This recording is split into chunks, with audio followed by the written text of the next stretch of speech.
तो मेन तो Brock Lesnar बंदा है। और बट मेरे को उतना बुरा भी नहीं लगता है ना सुबह सुबह उठ के। रैंडी ओटन भी आके ज्वाइन कर सकता है। रोमन वर्सेस रॉक ये एक साल कैसे खिंच जाता है। रोमन के साथ ज्यादा करना रोमन और चाहिए। सेथ के एक बीच में दिखाना चाहिए। तो रेसलमेनिया की नाइट 1 ऑफिशियली अब है हिस्ट्री बुक्स में। इस वाले इवेंट का हमने हमेशा हम एक साल से इंतजार करते हैं और जिस तरीके के धमाके आज रेसलमेनिया की नाइट 1 में फटे हैं, आज उससे रिलेटेड बहुत सारी डिस्कशन है करने के लिए। एकदम कैजुअल टॉक हमारी रहने वाली है। एंड जैसे मैंने आपको इससे पहले वाली वीडियो में बोला था, आप ही की कुछ चीजें हम लोग पिक करने वाले हैं। और वो जो एंगल है रोमन रेंस के अगेंस्ट में Seth Rollins, rock, Paul Heyman का, उसको लेके शायद एक बहुत बड़ा ट्विस्ट भी है। तो देखो आपके सवाल है ना, तो उसी से हम शुरू करते हैं। सबसे पहले चेतन इसी चीज से स्टार्ट करते हैं कि कुछ लोगों के हिसाब से क्लाउन इमोजी के साथ worst WrestleMania of all time है ये। तो इतनी हंसी की बात, इतनी पसंद आ गई रेसलमेनिया तो ये रेसलमेनिया मतलब एकदम घटिया वाहियात वाली, मतलब वर्स्ट। मतलब क्राउड को देख के तो कह सकते हैं, बट मेरे को ऐसा लगता है पर्सनली फर्स्ट वाला जो था, भले ही उसमें लोग काफी हेट कर रहे हैं बेचारे हमारे जे उसो को, लेकिन फर्स्ट वाला और लास्ट वाले के अलावा आई थिंक वर्स्ट कह सकते हैं। क्योंकि जितना हमारा स्टैंडर्ड आया है रेसलमेनिया 40 से 39 से, उसके हिसाब से तो ऐसा लग रहा था हमने रॉ देख ली। मतलब लोग ऐसे कह रहे हैं कि अगर मेन इवेंट ना होता तो ये रेसलमेनिया तो कचरा थी। हाँ वो रॉ ही थी, मैं तो कह रहा हूँ ना। इनफैक्ट कुछ कुछ शोज रॉ के ज्यादा बेटर रहते हैं और ये रेसलमेनिया फील तो आई नहीं थी। और इवन इस बार हमने ऐसा भी देखा कि जो मैचेस की लेंथ है वो बहुत छोटी थी। मैंने किसी का ट्वीट देखा था, 10 मिनट से नीचे के बहुत सारे मैचेस थे। हाँ, और 15 मिनट का आई थिंक फर्स्ट वाला मैच था और उसके बाद साढ़े 10 मिनट से कम, और लास्ट वाला सबसे लंबा ऑफ कोर्स। तो आई थिंक इसको सम अप करना तो ऐसे बोल सकते हैं कि एक तो कार्ड पे इतनी तगड़ी चीजें भी नहीं हो रही थी, ऊपर से जो थकेली क्राउड है उन्होंने गड़बड़ कर दी। उसके बाद एक यहाँ पे हमारे आदित्य भाई बोलते हैं, और ये सेथ रॉलिंस से रिलेटेड है, तो अब एक जो नया पूरा चेंज आने वाला है सेथ रॉलिंस का, जो सब हिसाब किताब होगा। 2015 में हाईएस्ट ऑफ द सेंचुरी हुआ था और अब इसको नाम दिया जा रहा है बिट्रेयल ऑफ द सेंचुरी। अभी वैसे WWE ने इसके साथ और टैग लाइन नहीं लगाई है, बट लगा सकते कर देंगे कुछ तो। जैसे हाइस्ट वाला वर्ड लाया ना, ऐसे बेट्रेयल तो यूज नहीं करेंगे, बट कुछ तो ये तगड़ा भयंकर देने वाले। और ये बड़ा सही है 2015 2025 और वो 31 और 41 वाला हिसाब किताब। ओ हाँ, तो ऑफ कोर्स वो तो होना ही है। और मतलब जैसे बीच में अभी ये सब जो चल रहा था, तो अभी हम जब लाइव रिएक्ट कर रहे थे, हम खुद ही बोल रहे थे सेथ रॉलिंस कहाँ बीच में पड़ा हुआ है, बट अब वो मेन कैरेक्टर ही बन गया सीधा। और वो हर बार बीच में पड़ के ही रेसलमेनिया बढ़िया बनाता है। वो रोमन ब्रॉक के टाइम पे भी बीच में पड़ा और अब भी बीच में पड़ा और पिछले साल भी बीच में पड़ गए। तो आई थिंक सेथ रॉलिंस को जब भी अकेला मैच मिलेगा वो कुछ नहीं कर पाएगा शायद। और ऐसा भी हो सकता है कि बहुत सारे लोग इंक्लूडिंग यू, जो कि अभी तक सेथ रॉलिंस को इतना पसंद नहीं कर रहे थे, अब शायद एक नई साइड उनको दिखेगी। क्योंकि हमको ये भी नहीं भूलना चाहिए कि बहुत सारे लोगों ने तो सेथ रॉलिंस का मसाया पुसाया ये सब देखा है, उसको वो वाला आर्किटेक्ट उनको लोगों को पता तो है ही। तो लेट्स सी अब यहाँ से जो स्टोरी वो कैसे प्रोग्रेस करती है। एंड अब इससे पहले कि हम वो पूरी ये रॉक वाली सेथ रॉलिंस वाली सिचुएशन पर आए, एक बार बस जस्ट जे उसो के बारे में छू के निकल लेते हैं। तो जे उसो के बारे में हमारे सोनिक भाई ने बोला है कि जे उसो का रेन बहुत छोटा रहने वाला है, और क्योंकि सेथ रॉलिंस का अब ऐसा टर्न हो गया है तो उसके पास बहुत जल्दी वर्ल्ड चैंपियनशिप आ जाएगी। एंड देन नेक्स्ट ईयर की रेसलमेनिया के लिए CM Punk and Seth Rollins वाला एंगल। मतलब इन सारी बातों के बीच में जे उसो का क्यों रेल रहे हैं, ये ऐसा मान सकते हैं कि हाँ जे उसो का रेंज छोटा ही होगा। मतलब गुंथर को टैप आउट करने के बाद, मतलब मेरे को तो लगा गुंथर को टैप आउट कराया तो फिर तो तुम्हारा रेन लंबा होना चाहिए, वरना तो फिर तुमने ये वेस्ट ही कर दिया। और ऊपर से आई थिंक कि अगर इतनी हेट मिल रही है, इतने डिसलाइक मिल रहे हैं तो उसको अगली रेसलमेनिया तक चैंपियन रखो, देखते हैं कब तक हेट करोगे। This is my personal opinion. और आई थिंक हाँ, अगर क्योंकि ट्रिपल एच ने तो वैसे, ट्रिपल एच का अभी हमने सुना भी था वो इंटरव्यू, बंदा कैसे गाली गलौज कर रहा है, बिल्कुल एफ वर्ड का यूज कर रहा है फैंस के अगेंस्ट में। तो आई थिंक मुझे लग रहा है ट्रिपल एच के मन में थोड़ा सा ऐसा भी आ गया कि इनको तो बताता हूँ मैं, तो शायद वो हो सकता है जो उसको घसीट ले। हाँ, कि एक चैंपियनशिप के लिए तो हम अच्छी स्टोरी लाइन दे देंगे, लेकिन एक से हम फैंस को ही पीटेंगे कि तो मजे लेंगे उनके। हाँ, तो so is there torture plan for अस।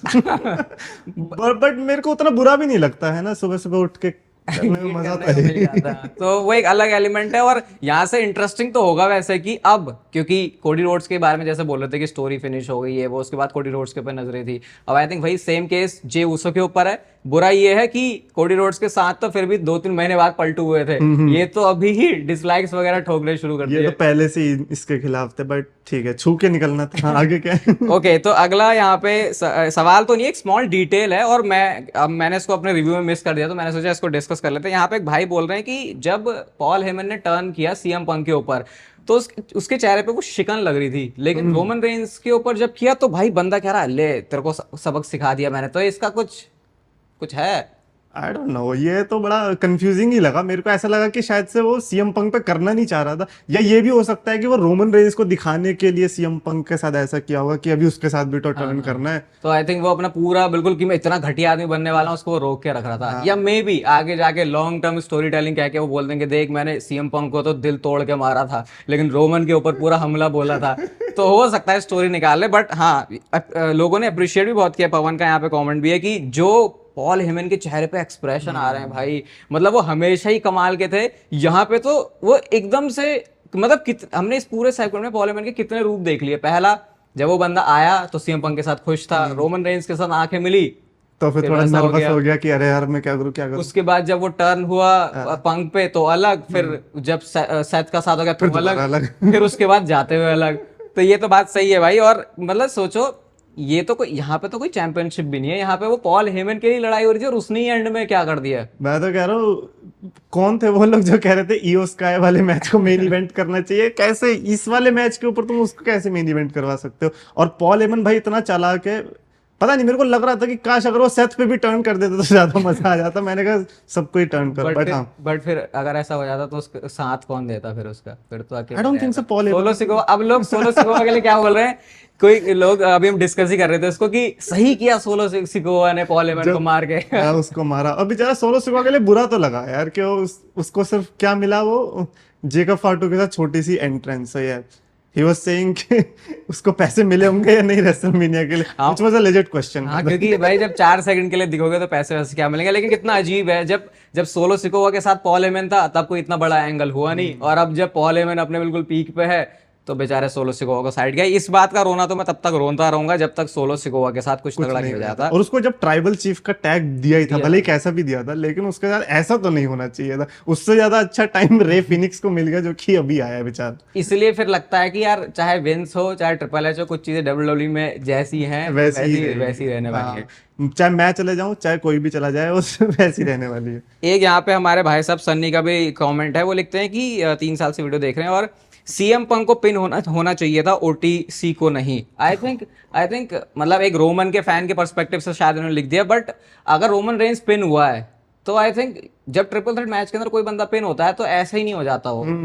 ऐसा आई थिंक हम मान सकते हैं कि डब्ल्यूडब्ल्यूई जो लेजेंड ऐसा इंटेंस एंगल है वो रोमन के साथ ज्यादा करना रोमन और सेथ के एक बीच में दिखाना चाहिए। हाँ। और as a CM Punk fan मैं तो नहीं चाहता था कि पंक पिन अब रोमन फैन हो तो आप चाहते थे, बट हाँ obviously I think Seth Rollins and Roman Reigns एक ऐसी फ्यूड है जो कि लोग बहुत टाइम से चाह रहे हैं कि रेसलमेनिया में हो, और आई थिंक अब वो शायद हमें नेक्स्ट ईयर मिल ही सकती है अगर उसमें वो दूसरा वाला मैच नहीं आ जाता, जिसके बारे में बहुत अभी बस रुक जाओ थोड़ी देर में बात करेंगे। नेक्स्ट यहाँ पे यहाँ से अब हमारा वही पूरा सेथ रॉलिंस वाला और रॉक वाला मुद्दा आ जाता है। यहाँ पे इन्होंने लिखा है कि ये चीज़ वैसे मैंने कॉमेंट्री से मिस कर दी थी क्योंकि हम लाइव रिएक्ट कर रहे थे तो मेरी वॉल्यूम थोड़ी सी कम थी, कि खुद माइकल कोल ने बोला था कि few years ago Seth Rollins ने अपनी जो सोल है उसको सोल्ड किया था, और अभी रिसेंटली जो स्टोरी लाइन चल रही है वो सोल बेचने की है। तो फिर ये तो आई थिंक इन्होंने गिव अवे ही नहीं कर दिया कि हाँ यही होने वाला है, ऐसा मान सकते हैं कि सेथ रॉलिंस और रॉक साथ में आ जाएंगे, जो कि कल हो सकता है। जो कि कल हो सकता है। मे बी हमारी वीडियो एकदम से आउटडेटेड हो जाए, 12 घंटों के अंदर ही हम ये अभी डिस्कशन कर रहे हैं, बट आई थिंक लग तो रहा है उस तरफ जाता हुआ सारा मामला। और पता नहीं क्यों ऐसा है कि जैसे कभी कभी ऐसा होता है ना, पता चल जाता है पहले और एक्साइटमेंट नहीं होती, अब तो ऐसा लग रहा है कि ये ऐसा है तो फिर तो ऐसा ही होना चाहिए। क्योंकि आप देखो ना सेथ रॉलिंस लास्ट टाइम जब सबसे ज्यादा पीक पे था आई थिंक वो अथॉरिटी में ही था, और अब फिर से ये अथॉरिटी वाला फिगर आ रहा है। और मेरे को लगता है सेथ रॉलिंस का अथॉरिटी में आना बेस्ट इसीलिए क्योंकि रॉक हमारा पार्ट टाइमर है तो उन्हें ऐसे बंदे चाहिए जो कि एक्चुअली में रॉ और स्मैकडाउन में आए आ भी सके। अब अभी अगर हम ये ट्रिपल थ्रेट फ्यूड की बात कर लें तो इसमें कौन बंदा है जो ज्यादा शोज में आता? बेचारा अकेले बैठ के पालती मार के पाइप बम वाले स्टाइल में सेथ रॉलिंस नहीं तो सारा काम किया है। हाँ, लास्ट की 2 रॉ में उसने स्टैंड टॉल किया और अभी स्मैकडाउन में प्रोमो कट किया। I think he deserves the victory, और जितना उसके साथ हुआ है बुरा आई थिंक उसको पॉल हेमन का ये बोल रहा है ना, बड़ा अजीब लग रहा है सुन के, क्योंकि अभी से कुछ टाइम पहले कुछ डिफरेंट ही ओपिनियन थे। बट अब यहाँ से उस अपने मेन मुद्दे पे जंप करते हैं। भाई थोड़ा लंबा चौड़ा कमेंट किया यहाँ पे अली आलम ने, ये बोलते हैं कि सेथ रॉलिंस कल जो रेसलमेनिया होने वाली है उसमें हेल्प कर देंगे जॉन सीना की और वो चैंपियनशिप जीत जाएंगे।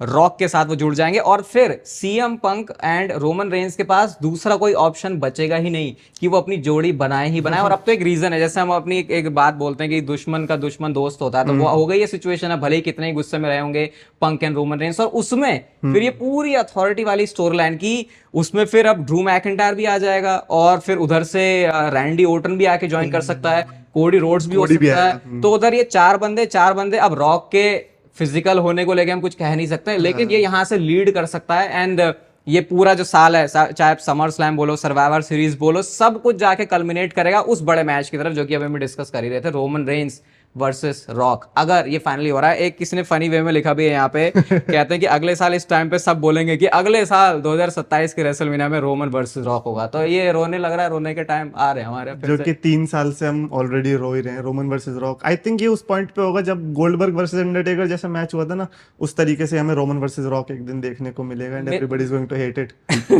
हाँ, कि अब तो अब क्यों दिखाया इस पॉइंट पे। और यार ऐसा भी नहीं लग रहा कि कितना टाइम हो गया हमको रोमन वर्सेस रॉक, ये एक साल कैसे खिंच जाता है हर बार एकदम से, रेसलमेनिया आ गई।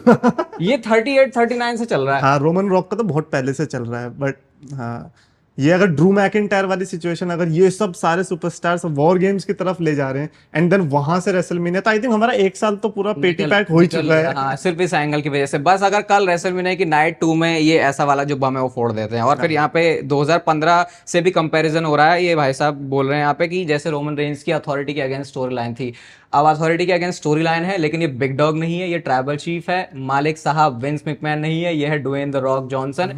तो ये तो ऐसा, ये अगेन वो 10 साल वाली सिचुएशन फिर से आ गई है कि माहौल सब कुछ अलग है, कैरेक्टर वही है। मतलब ये अभी आई थिंक जब भी अथॉरिटी की स्टोरी, अभी आजकल में अथॉरिटी की स्टोरी लाइन कहाँ ही कुछ देखी है, ये तो पुराना वाला फील ही उसका अलग था। काफी लोगों ने तो उसके बाद ही देखनी शुरू करी एंड आई फील लाइक कि अगर सेथ रॉलिंस का पूरा कैरेक्टर पहले जैसा आ रहा है या फिर उसका एडवांस वर्जन आ रहा है ना, आई फील लाइक कि ट्राइबल चीफ, क्योंकि उसने पहले बोल रखा है कि पॉल हेमन के बिना ट्राइबल चीफ नहीं है। हाँ। तो फिर व्हाट इफ वो बिग डॉग या फिर उसी के बेटर वर्जन में आके एक ऐसा अल्टीमेट बेबी फेस दे देता है और इस रन के साथ और फिर रिटायरमेंट लेता है। आई थिंक हमें 2 साल तो फिर जनरेशनल रन देखने को मिलने वाला है। बट इस पॉइंट पे ट्राइबल चीफ वाला गिमिक ड्रॉप करना वो थोड़ा ऐसा है कि यार, मतलब मुझे तो लगता है रोमन रेंस वही है, अभी वो बेफेस भी बना, लगता कहाँ है।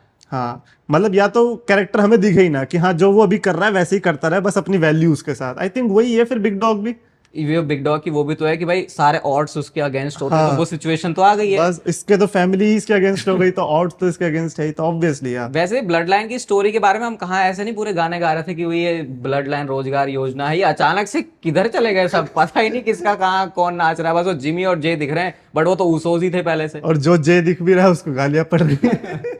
जिमी का आता है वो उसे पिटने के लिए आता है, तो एक बड़ी वियर्ड सी सिचुएशन बन गई है। बट लेट्स सी, अभी रेसलमेनिया का कल का दिन भी बहुत क्रूशल होने वाला है। और सही में जो हम कहते हैं ना कि एक नाइट सब कुछ चेंज कर देती है, आज के दिन तो वो हो चुका है, अब अगर वो कल के दिन भी हो गया तो समझ लो पूरे साल का जो मामला है वो तगड़ा चल जाएगा हमारा। और यहाँ पे एक और कमेंट है, 2015 में जॉन सीना अगेंस्ट अथॉरिटी था और 2025 भी 10-10 साल वाली चीजें रिपीट कैसे हो रही है, पता नहीं कैसे खेल रहे हैं यार ये लोग। बट क्योंकि वैसे भी जॉनसन को हमने पहले बेबी फेस देखा था, तो अब हील आके ऑब्वियसली वो करेगा। तो लेट्स सी अब वो आगे वो तो कल आई थिंक इंपॉर्टेंट है, बहुत इंपॉर्टेंट जॉन सीना अगर वो चैंपियनशिप जीत रहा है। बाकी प्रेडिक्शन आप देख सकते हैं, प्रेडिक्शन क्या है वैसे? अगर आज के मैच में ना सेथ रॉलिंस इस तरीके की हरकत ना करता ना, तो शायद कल का मैच उतना इंपॉर्टेंट दिखता फील नहीं होता। हाँ, लेकिन अब हमें पता है कि भाई ये पिछले साल के मैच को भी सरपास करने की पूरी कोशिश करेंगे। बट किसके प्रेडिक्शन?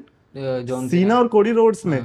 ओह, आई थिंक मैं कोडी रोड्स की साइड था, बट लग रहा है कि जॉन सीना जीत। मतलब मैं सिर्फ इसीलिए था कि हाँ कोडी रोड्स ही जीतेगा, इतना लंबा उसने रेन तोड़ा है तो भाई एक टाइटल तो डिफेंड करेगा रेसलमेनिया में। बट अब तो नहीं लग रहा, अब तो कोई चांस ही नहीं है, जॉन सीना ही अब जीतने वाला है। चलो, अब तक हमने जो बातें करी ना उसके बिल्कुल कंट्रास्ट में बिल्कुल ऑपोजिट चीज यहाँ पे लिखी है अनिल भाई ने, और ये कहते हैं कि सेथ रॉलिंस का जो मेन मोटो है वो कंपनी को बचाना था, कि मैं प्रोफेशनल रेसलिंग को सेव करूंगा। इस कह भी रहते हो कि most important triple threat match है, लेकिन वहीं जॉन सीना ने बोला कि मैं प्रोफेशनल रेसलिंग को बर्बाद रुइन कर दूंगा तुम्हारे लिए। तो फिर अब जब दोनों का एजेंडा सेम नहीं है तो फिर ये कैसे जुड़ सकते हैं? आई थिंक बहुत लॉजिकल बहुत पॉइंट है। हाँ इंटरेस्टिंग भी है, बट क्या पता यार जॉन सीना फैंस को अलग देख रहा है और वो प्रोफेशनल रेसलिंग को अलग देख रहा है। आई थिंक ये तो एक्सप्लेनेशन ही करेगा, और क्या पता सेथ रॉलिंस से पहले सोचता था। हाँ हाँ, अब एकदम से पॉल हेमन की सेटिंग में कहा भाड़ में जाओ तुम सब। हाँ अब मेरे को I am here for the money जो हो सकता है उसका भी ये सीन। वैसे भी उसकी लाइन तो है ही, बेस्ट फॉर बिजनेस वाली। हाँ बेस्ट फॉर बिजनेस भाई तो यार नॉस्टैल्जिया आ रहा है यार पूरा। एकदम से ना कि सेथ रॉलिंस के heel turn के बाद मैं बोल रहा हूँ भाई, अभी भी शायद लोग इसको अंडररेटेड मूव समझ रहे होंगे कि ये क्या हुआ है, बट अभी इसकी सीरियसनेस, जैसे जैसे रोमन रेंस के रेन में भी हम बोलते नहीं थे, अभी इस चीज को जी लो, ये बाद में पता चलेगा कितना हाँ, ज्यादा वो था। हाँ। तो देखो भाई, एक साल में पता चल गया कितना और इंपॉर्टेंट था। और मैं बताऊं जॉन सीना का जो हील टर्न था ना, मेरे को लगता है कि जितना जॉन सीना के हील टर्न से कुछ नहीं मिला होगा ना, आई थिंक सेथ रॉलिंस के उससे मिल जाएगा। इसका मतलब ये नहीं कि सेथ रॉलिंस, ये जॉन सीना का हील टर्न छोटा था, बट जो इम्पैक्ट सेथ रॉलिंस का हील टर्न आगे के सालों के लिए भी कर सकता हाँ है। कर सकता है, क्योंकि उसके पास है वो टाइम। है वो जॉन time। सीना के पास अब बचा ही नहीं है ना। चलो फाइनल एक सवाल ले लेते हैं, और मैं इस सवाल से बहुत परेशान भी हो चुका हूँ। यहाँ पे हमारे अजय भाई बोलते हैं, भाई आज की रेसलमेनिया देखकर लगता है कि finally Brock Lesnar come back करेंगे। और मैं ये परेशान कैसे लगा? नहीं, मैं परेशान तो, बट मुझे इसमें एक चीज तो समझ में आई कि जो, जैसे मैंने मीम्स भी देखे इंस्टाग्राम में बहुत, वो मिर्जापुर का कोई तो मीम था, तुम भी पहले गए, हम भी पहले गए, तुम भी पहले जाओगे। बट लेजिट जब पूरी ये स्टोरी लाइन पॉल हेमन के अराउंड बन चुकी है कि हर कोई बंदा उसके पीछे पड़ा है, तो जो सबसे आई थिंक मेन, हाँ सबसे मेन वो है ब्रॉक लेसनर। ब्रॉक लेसनर ही है। भले ही वो रोमन रेंस के रेन की वजह से सब लोग उतना याद नहीं करते उसको, लेकिन भाई वो स्ट्रीक तोड़ना 2002 के टाइम पे, तो मेन तो ब्रॉक लेसनर बंदा है। तो आई थिंक मतलब ये अगर WWE को एक बम फोड़ना है, मतलब ऑलरेडी सब हो चुका है, राख हो चुका है सब जल के, लेकिन अगर उसके बाद परमाणु विस्फोट करना है तो आई थिंक, एंड अगर पॉल हेमन को जितना हम जान गए अब तक, आई थिंक नेक्स्ट रेसलमेनिया में वो सेथ के लो मार के ब्रॉक लेसनर को बुला देगा। सो या 1 साल और वेट करना पड़ेगा अगर आप लेसनर फैन हो तो, कम से कम। मतलब बढ़िया होगा, बट यार ब्रॉक लेसनर की सिचुएशन के बारे में कुछ कह नहीं सकता, और हमको बोलना पड़ता भाई ब्रॉक लेसनर के बारे में, ताकि जो लोग हैं वो सेटिस्फाई हो सके कि क्या सीन है। बट अब मिलेंगे आपसे सीधा रेसलमेनिया की नाइट 2 के बाद, होपफुली जैसा आज की नाइट का मेन इवेंट था वैसा तो कल मिले, और शो थोड़ा उससे बढ़िया मिले, उससे बेटर हो, क्योंकि बीच बीच में थोड़ा मामला फीका हो गया। तो चलो ठीक है, मिलते हैं आपसे सीधे रेसलमेनिया के रिव्यू के साथ। लाइक सब्सक्राइब सब कुछ कर देना, बाकी तब तक फिर लेते रहो जिंदगी के मजे।